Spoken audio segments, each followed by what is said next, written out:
ये आपके ऊपर निर्भर करता है कि इतिहास आपको कैसे याद रखे। और आज हम जिस शख्स की बात करने जा रहे हैं, इनका नाम है नाथूराम गोडसे, और इतिहास इन्हें गांधी जी के हत्यारे के नाम से याद रखेगा। और आज का जो विषय है, गांधी जी को किसने मारा और क्यों, ये हम सब जानते हैं कि गांधी जी को नाथूराम गोडसे ने मारा। और क्यों मारा, यही सबसे बड़ा सवाल है। क्योंकि ऐसा क्या कारण बन गया कि नाथूराम गोडसे ने हमारे जो भारत के परम पूजनीय हमारे राष्ट्रपिता महात्मा गांधी थे, उनकी हत्या कर दी गई। तो सबसे पहले ये जान लेते हैं कि नाथूराम गोडसे थे कौन। नाथूराम गोडसे का जन्म एक ब्राह्मण परिवार महाराष्ट्र में हुआ, और जिस टाइम पे उनका जन्म हुआ उस टाइम पे भारत एक रेवोल्यूशनरी इरा में था, जिसका प्रभाव नाथूराम गोडसे पे भी पड़ा। और उनका मानना था कि जो वायलेंट एक्टिविटीज होती हैं वो उनको समर्थन देते थे, और उनका मानना था कि ये बिल्कुल सही है। बट जब गांधी जी आए तो उनका झुकाव गांधी जी की तरफ भी हुआ, और उनका मानना था कि गांधी जी भारत को स्वतंत्रता दिला सकते हैं। बट जैसे जैसे समय बीतता गया, उनके और गांधी जी के जो विचार थे उनमें मतभेद आने लगे, और वो जो गांधी जी के विचार थे उनसे वो एग्री नहीं, उनका एग्री जो वो पहले करते थे वो अब एक डिस्टिंक्शन आ गई, एक डिफरेंस आ गया। क्योंकि जैसे अब जो मैं कारण बताऊंगा, यही कारण उनमें इतने जो मैं कारण अभी रखूंगा, ये कारण इतने बड़े बन गए कि वो इस हद तक उतर आए कि उन्होंने हमारे राष्ट्रपिता जो कि गांधी जी थे उन्हें मार दिया।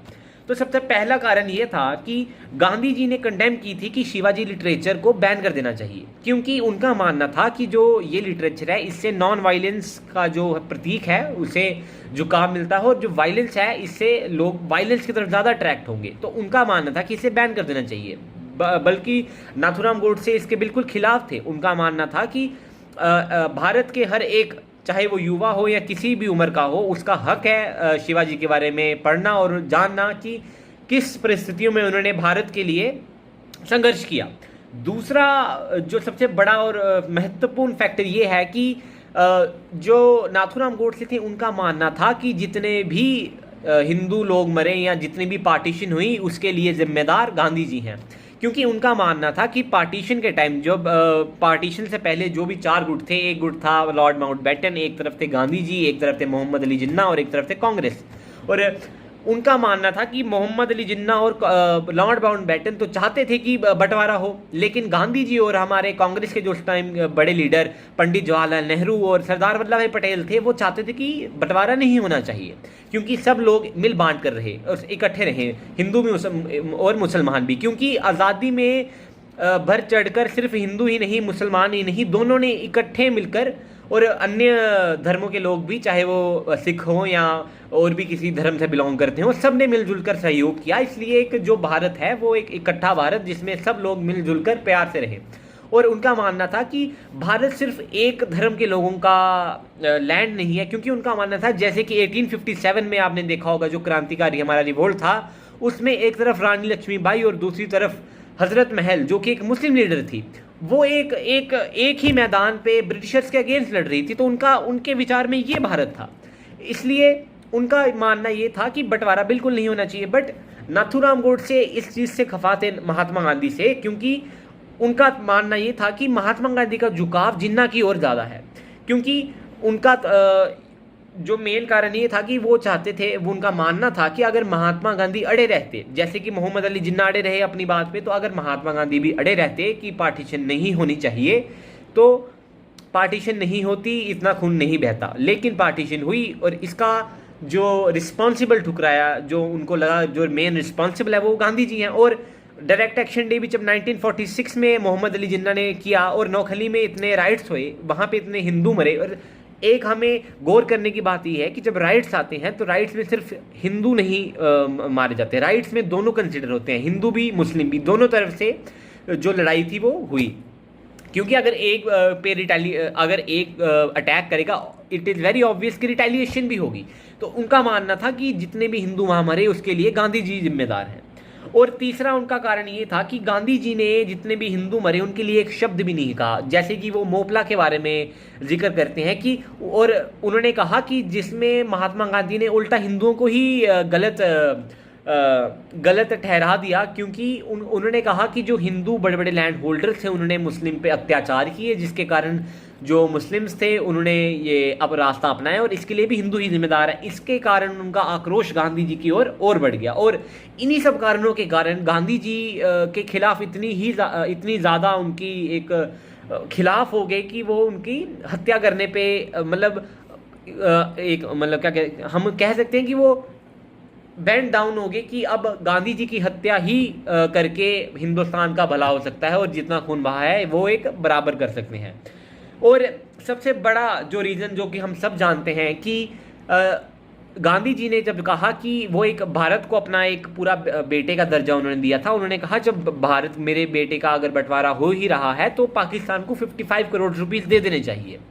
लेकिन सबसे बड़ा जो मेन फैक्टर रहा वो तो पीछे एज अ प्री रिक्विजिट काम कर रहे थे, जो मेन फैक्टर जो था जो कि जिसने मोड़ लिया जो एक टर्निंग पॉइंट था जिस टाइम पे नाथूराम गोडसे ने सोचा कि नहीं अब गांधी जी को जीने का कोई हक नहीं है, वो ये था कि जब गांधी जी ने कहा कि 55 करोड़ रुपीस पाकिस्तान को दे देनी चाहिए, बट उसके वो सख्त खिलाफ थे और उनका ये भी कहना था कि भारत के बीच में से जो ईस्ट पाकिस्तान है उसको भी रास्ता देना चाहिए। तो नाथूराम गोडसे ने इस पर बिल्कुल एग्री नहीं किया, क्योंकि नाथूराम गोडसे का मानना था कि 55 करोड़ रुपीस हैं वो भारत के हैं और भारत में ही लगने चाहिए, वो पाकिस्तान को नहीं मिलने चाहिए। बट गांधी जी ने जब कहा कि अगर ऐसा नहीं किया गया तो मेरी लाश के ऊपर से आपको निकलना होगा। बट मैं अब आप गोपाल गोडसे जो कि उन्हीं के साथ थे उनका एक स्टेटमेंट आपको मैं कोट करना चाहूँगा, जिसमें उन्होंने कहा उस टाइम पर जब गांधी जी ने ये बात कही तो उसी वक्त हमने अपना मन बना लिया कि गांधी जी अगर ये चाहते हैं तो यही सही, अगर हमें उनके ऊपर से गुजरना पड़े, उनकी लाश के ऊपर से गुजरना पड़े तो हमें इसमें कोई दिक्कत नहीं है, हमें ये मंजूर है। तो मेन रीज़न ये आ गया कि वो नहीं चाहते थे कि जो भारत के 55 करोड़ रुपीस थे वो पाकिस्तान को दिए जाएं, क्योंकि ये हक जो ये रेवेन्यू था वो भारत का था और ये भारत में ही रहना चाहिए। और ये एज टर्निंग पॉइंट काम किया, पीछे वाले ने प्रीरिक्विजिट काम किया और ये इसने एज अ टर्निंग पॉइंट काम किया, जो मिलजुल कर वो इतने वो झुक गए कि उन्होंने गन उठाई और उन्होंने गांधी जी की हत्या कर दी। और आज का जो विषय था कि गांधी जी को किसने मारा और क्यों, ये तो हम सब ने जान लिया कि गांधी जी को नाथूराम गोडसे ने मारा, बट क्यों मारा ये भी मैंने रीजंस रखे। बट कुछ चीज़ें मेरे हिसाब से अभी भी हमारे सामने अच्छे तरीके से नहीं आई है, क्योंकि मेरा मानना है कि सिर्फ नाथूराम गोडसे ही उसके पीछे नहीं थे जिन्होंने गांधी जी की हत्या की। हाँ, नाथूराम गोडसे ने गोली ज़रूर चलाई, बट उस गोली के पीछे भी कुछ लोग थे जो गांधी जी की हत्या के लिए रिस्पॉन्सिबल थे। और विद फैक्ट्स मैं आपके सामने ये रखना चाहूँगा। जब गांधी जी की हत्या हुई, जिस टाइम पे हत्या हुई तो पुलिस आसपास थी, चाहे जितनी भी पुलिस थी बट थी, पुलिस ने FIR नहीं की गई। पुलिस की जगह कोई होटल के ऑनर थे, उन्होंने तुगलक रोड में FIR की और वो बिलोंग करते थे कैनॉट प्लेस से। तो सबसे बड़ा जो इशू ये है कि पुलिस उस टाइम पे अगर थी वहाँ पे तो उसने FIR क्यों नहीं की। और अकॉर्डिंग टू द रूल अगर हम चलें, रूल ऑफ लॉ के अकॉर्डिंग, तो अगर किसी का भी मर्डर होता है तो पोस्टमार्टम सबसे पहला जो प्रोसेस होता है वो होना चाहिए, लेकिन ऐसा नहीं, गांधी जी के केस में ऐसा नहीं हुआ। गांधी जी का पोस्टमार्टम क्यों नहीं हुआ, ये भी एक अत्यंत आवश्यक बात है जो इसका खुलासा होना चाहिए। और तीसरी बात ये है कि गांधी कोर्ट में कहा गया कि गांधी जी को 3 बुलेट्स लगी, और बट नाथूराम गोडसे ने यह कहा कि मेरी तरफ से 2 गोलियां चलाई गई थी।